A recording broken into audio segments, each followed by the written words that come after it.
استمانزان کرد ماموستاین کرد بازه گلان دماته چند برنامه yani ya haftaki çetken yani çend rojan çetken ev sala برنامه و 2025 anda tkariç beş. Belin. Seri de ve birezari silav dikim u hemu temaşevanên me.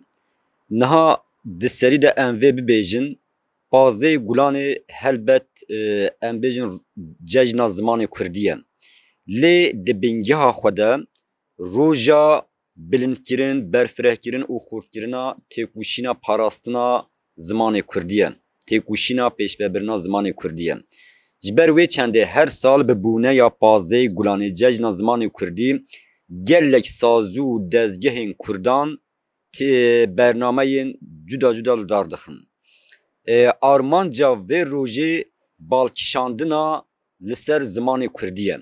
Ji ber wê jî ev cejn di cewhera xwe de di bingeha xwe de bilindkirin û xurtkirina têkuşîna ji bo zimanê Kurdî dihewîne.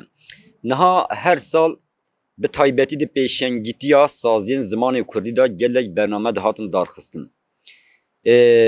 Îsal jî bi bûneya pazê gulanê dê gelek bername bên li darxistin. Lê tiştê ku îsal ji salên berê cuda dike çi ye?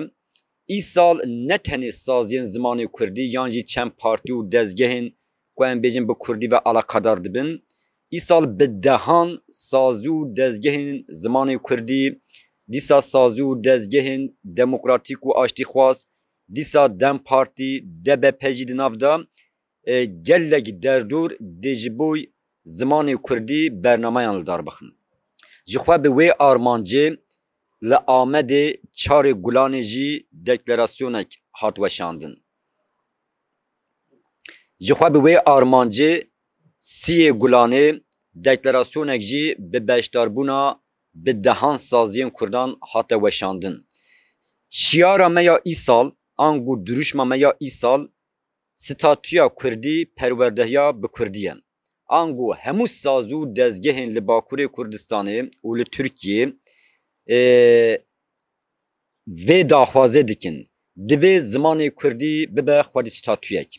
û divê ji dibistanên seretayî an jî pêşdibistanan bigirin heta zanîgehan di hemû merheleyên perwerdehiyê de zimanê Kurdî bibe zimanê perwerdehiyê. Bi taybetî jî em dixwazin vê diyar bikin ku divê hemû kar û xebatên ji bo zimanê Kurdî ji nava çar dîwaran derkevin.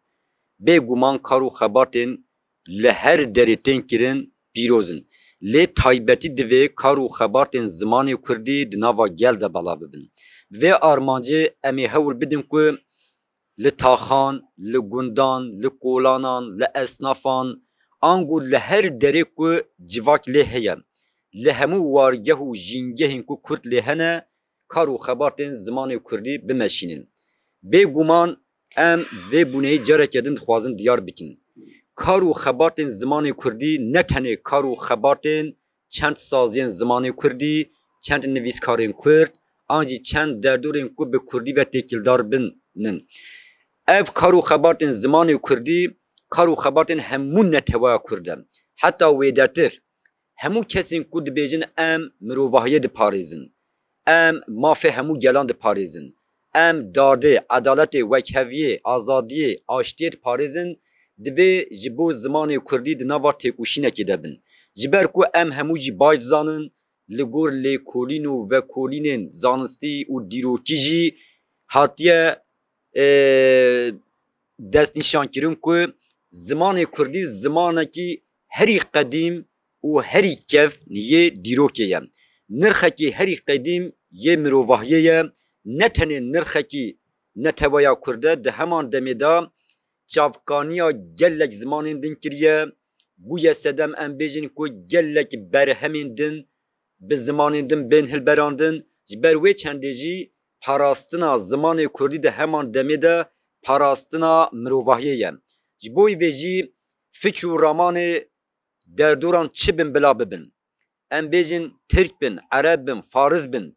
Divê ji bilî Kurdan jî hemû gel, hemû netew, hemû kom û hemû derdorên mirovahî parêz jî ji bo parastin û pêşvebirina zimanê Kurdî ji her milîve û li hemû qadan têkuşîna zimanê Kurdî bilind bikin. Mustafa jîna ziman yani bes bername ziman bazı gulan aj biştu yekê sivatê wekî saziyên Kurd her sal hûn pîroz dikin û şayan çêdikin û daxwazê xwe tê ne ziman lê van salan da dema mêzekî notan heta îro saziyên Kurd rojname dest pê kirin ji bona zimanê Kurdî pêçin paşê kovar paşê jî piştî wê de dernek vebûn sazî vebûn û malê piştgiriyê vebûn paşan qewî kirin pişt 2016 da yani pêvajoya 2013 da dest pê kiriye pêvajoya vê dawiyê Kurd wekî sereke ji bona zimanê Kurdî bibe zimanekî fermî daxwazê we çi ne? Yeke vê pêvajoyê da yani ji bona sereke yani ev bijim yani ser xebatên qursan ji bona Kurdan têra nake Kurd vê daxwazê xwe rexna xwe jî dikin ji bona be perwerdehî makazagonê de cih bigire daxwazê we hem anîgorê vê pêvajoya sereke çi ye wekî zimanzanên Kurd wekî Kurdek pêşniyarê we çi ne gelo? Niha daxwaza hemû saziyên zimanê Kurdî daxwaza hema bêje hemû partî û dezgehên Kurdî û yên demokrat ew e ku zimanê Kurdî di serî de bê nasîn. Ango zimanê Kurdî di makezagonê de jî di zagonan de jî di em bêjin rêvebirnameyên saziyan de jî wekî zimanekî fermî êdî bêqebûl kirin. Ji ber ku zimanê Kurdî heta niha bi awayekî fermî bi awayekî zagonî nayê qebûl kirin hê jî tê red kirin. Di serî de divê zimanê Kurdî bêqebûl kirin. û helbet li gel wê divê zimanê Kurdî bibe xwedîstatû. Ango zimanê Kurdî wekî hemû zimanên cîhanê li herî derê jiyanê divê serbest û azad be. Wek me berê niha jî gotî ji pêşdibistanan heta zanîngehan divê zimanê Kurdî di hemû merheleyên perwerdehiyê de bibe zimanê perwerdehiyê. Niha em bi awayekî zelal bibêjin daxwaza hemû partî, dezgeh û saziyên gelê Kurd û bi taybetî jî daxwaza gelê Kurd ya ji bo zimanê Kurdî gelek zelal û aşkera ye. Divê zimanê Kurdî ji aliyê zagonan ve makazagonên ve bênasîn. Divê zimanê Kurdî bibe zimanekî xwedîstatû. Heman demê da ev xeta me ya Kurdan ya sor e ku zimanê Kurdî ji pêşdibistanan heta zanîngehê di hemû merheleyên perwerdehiyê da divê bibe zimanê perwerdehiyê. Ango hemû neteweyên din di mijara zimanan de xwedî kîjan mafan bin zimanê Kurdî jî xwedî wan mafan e ne kêm ne zêdetir.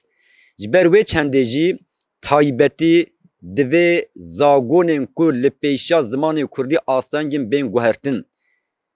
Vê dawiyê Rêzar Abdullah Öcalan bang û gaziyek kir ji bo aştî û em bêjin civata demokratîk. Niha pêngava yekemîn ji bo me Kurdan ya aştî û demokrasiyê qebûlkirina zimanê Kurdî bi awayekî fermî û xwedîstatûbûna zimanê Kurdî û perwerdehiya bi Kurdî ye. Bêguman ji bilî wê divê hemû navên cih û war û tiştan yê ku berê Kurdî bûn paşî kirine Tirkî divê li Kurdî bên vegerandin. Ji ber ku îro bi hezaran nav hene, navê cihan, navê bajaran, navê gundan, em bêjin navê tiştan, niha Tirkî ne kirine Tirkî lê di rastiya xwe de ew bi Kurdî ne û divê ew dîsa bi Kurdî bên vegerandin. A ji bilî wê jî divê zimanê Kurdî di aliyê pêkanînê de jî serbest û azad be. Ango tu zagonan derxînî tu bêjî zimanê Kurdî serbest e lê dîsa jî tu dor li zimanê Kurdî bipêçî, em bêjin dorê lêtayî bikî, di nava tecîtekê de bigirî, bêguman ev yek jî nayê qebûl kirin. Ji bo wê divê zimanê Kurdî ji herî milî ve azad û serbest be. Bêguman ji bo pêkanîna vê jî berê her tiştî divê gelê Kurd netewa Kurd bi awayekî fermî bêqebûl kirin. Eger zimanê Kurdî hebe netewa Kurd jî heye. Eger netewa Kurd hebe hemû nirxên wê yên dîrokî, yên çandî, yên civakî û yên siyasî û hukukî jî teqez divê bên qebûl kirin, di makezagonê de û di zagonên din de jî cihê xwe bigirin. Bêguman ji bo pêkhatina van jî divê em wekî Netewaya Kurd li her çar milên Kurdistanê û li Ewropayê û li her derên ku Kurd lê dijîn têkuşîna xwe ya ji bo parastin û pêşvebirina zimanê Kurdî li ser bingeheke stratejîk bi rê û rêbazên dewlemend bi awayekî domdar, afrîner û encamgir bilindtir, xurtir û berfirehtir bikin. Madem ku em Kurd dixwazin ku zimanê Kurdî bibe xwedîstatû, bibe zimanê perwerdehiyê, bibe zimanê jiyanê, zimanê bazarê, zimanê her derê, wê demê divê em di xwe de dest pê bikin. Divê hemû sazî û dezgeh û partî û tevgerên Kurdan zimanê Kurdî di nava xwe de bikin xwedîstatûyek, bikin zimanekî fermî û di heman demê de bikin zimanê perwerdehiyê. Hemû kar û xebatên xwe yên têkuşîna polîtîk, yên têkuşîna civakî, yên çandî, yên hunerî, yên rêxistinî, yên di nava xwe de danûstandinê xwe yên civakî, hemû jiyana xwe divê bi Kurdî bimeşînin. Divê zimanê Kurdî pêşiyê bikin zimanê xwe yê herdemî û yê li her derê. Bêguman divê mijarê de kêmasî û nebesiyên gelek mezin hene. Divê em di vê mijarê de rexnedayîna xwe bi kiryarên xwe bidin. Ji ber wê jî divê em wek me gotî li gel têkuşîna li dijî desthilatdaran divê di nava xwe de jî bi her awayî zimanê Kurdî bikin zimanê bingehîn, zimanê sereke, bi taybetî jî hemû sazû û dezgehên Kurdan ji şariyan bikin. Heta em bêjin sazû û dezgehên demokratîk, dîsa em bêjin ji saziyên ciwanan bigirin, heta saziyên jinan, divê em hemû Kurd ji bo zimanê Kurdî stratejiya xwe, polîtîkayên xwe, plansaziyên xwe, bernameyên xwe bi awayekî şêmber diyar bikin, bi gelê xwe re, bi gelê Kurd re parve bikin û bi wî awayî jî ji bo pêkanîna wan di nava têkuşîneke ji her milî ve de bin. Bi vê bûneyê em bang û gazî li hemû derdor û partî û em bêjin saziyên şoreşker yên Tirkiyeyê, dîsa yên neteweyên din jî dikin. Zimanê Kurdî ne tenê nirxekî Netewaya Kurd e. Zimanê Kurdî nirxekî bingehîn yê mirovahiyê ye. Ji ber wê jî xwedî lêderketina zimanê Kurdî peywîr û berpirsyariya hemû kesên azadîxwaz, hemû kesên mirovahî parêz, hemû derdorên aştîxwaz û demokrasîxwaz e. Bi vê bûneyê em careke din dibêjin divê em nirxekî mirovahiyê bi taybetî li ser piyan bigirin. Ango em zimanê Kurdî ji her milî ve zindîtir bikin û ji bo parastin û pêşvebirina wê ji her milî ve xebatê xwe li her qadê bilindtir bikin. Mamsta amane dawiyê gotinê wê dawiyê çi ne? Yek ya duyemîn jî zimanên fermî yani bêjim giştî yani welatên derve jî ev zimanê xwe çawan çareser kirine. Yani hin bin şaredaran da bêjim du zimanê acî pir zimanê ev çareserînakê wan hene li Avrupayê. Ji bona Kurdan jî û wekî yên Tirkiye dijin zimanê dijî hincê Kurdan yani pêşnerê we çi ne gelo yani ji bona makazagonê me jî naziman yani dernekan saziyan ev ziman çareser nabin. Ziman ne zimanê Kurdan ne zimanê dijî xencî zimanê fermî zimanê ve perwedehî yani bajer anca herem kîjan gel wir be li Avrupaya mînak hene serva mînakan karin çi bêjin. Niha astengiyên li pêşiya hemû zimanan sûcekî mirovahiyê ye. Bi rastî jî rûreşiyeke dîrokî ye. Ji ber wê çendê ne tenê ji bo Kurdî, astengiyên li pêşiya hemû zimanan bê şert û merc divê ji holê bên rakirin. Ango zimanê gelan, nirxên gelan yên neteweyî, yên dîrokî, yên çandî, yên civakî mijara tu bazaran nîne, mijara nîqaşê nîne, mijara embejin xiracirin siyasi ninen. Eva berveci 5 şertu merç hemû ziman divê bi awayekî xwe li her qadê bidin jîn. Bi taybetî jî Netewa Kurd 5 sala pêşa wê jî bi sedan sal heye têkuşîneke bê hempa ji bo zimanê xwe jî dide. Ji ber wê jî divê hemû astengiyên li dijî zimanê Kurdî ji holê bên rakirin. Niha helbet zimanek bêyî mekanîzmayek, bêyî pergalekê nikare heta dawiyê xwe serpiya bigire. Ji bo vê jî divê pergaleke xwe rêvebirinê hebe. Pergaleke em bêjin perwerdehiya bi wî zimanî hebe. Ji bo wê divê awayê wê çi be bila bibe. Bêguman eva mijarên nîqaşên siyasî ne. Lê divê Kurd bikaribin bi awayekî azad, bi awayekî serbest xwe bi xwe bi rêve bibin. Mekanîzmayên xwe, pergalên xwe yên bi xwe rêvebirinê saz bikin. Êdî ev bi çi awayî dibe bêguman dibe ev bê nîqaşkirin. Lê wek me gotî divê zimanê Kurdî bibe xwedîstatuî ji bo wê jî divê Kurd bibin xwedîstatûyek.